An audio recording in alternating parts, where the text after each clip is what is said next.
نماز پڑھتے اور زکات دیتے اور اللہ کے آگے جھکتے ہیں، اور جو شخص اللہ اور اس کے پیغمبر اور مومنوں سے دوستی کرے گا تو وہ اللہ کی جماعت میں سے ہوگا، اور اللہ کی جماعت ہی غلبہ پانے والی ہے۔ اے ایمان والو،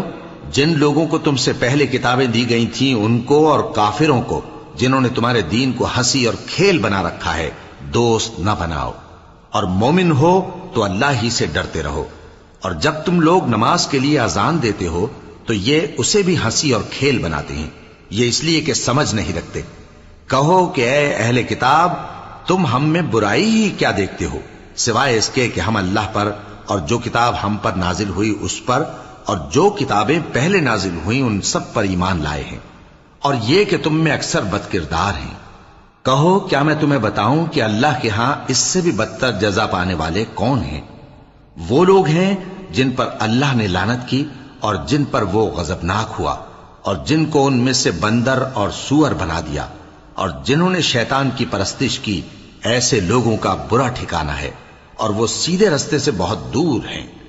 اور جب یہ لوگ تمہارے پاس آتے ہیں تو کہتے ہیں کہ ہم ایمان لے آئے، حالانکہ کفر لے کر آتے ہیں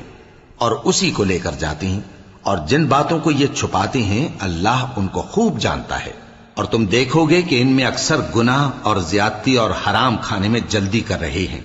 بے شک یہ جو کچھ کرتے ہیں برا کرتے ہیں۔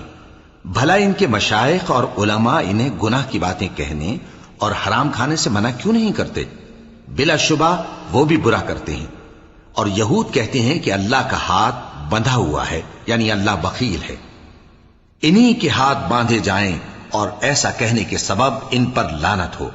اصل یہ ہے کہ اس کے دونوں ہاتھ کھلے ہیں، وہ جس طرح اور جتنا چاہتا ہے خرچ کرتا ہے۔ اور اے نبی، یہ کتاب جو تمہارے پروردگار کی طرف سے تم پر نازل ہوئی، اس سے ان میں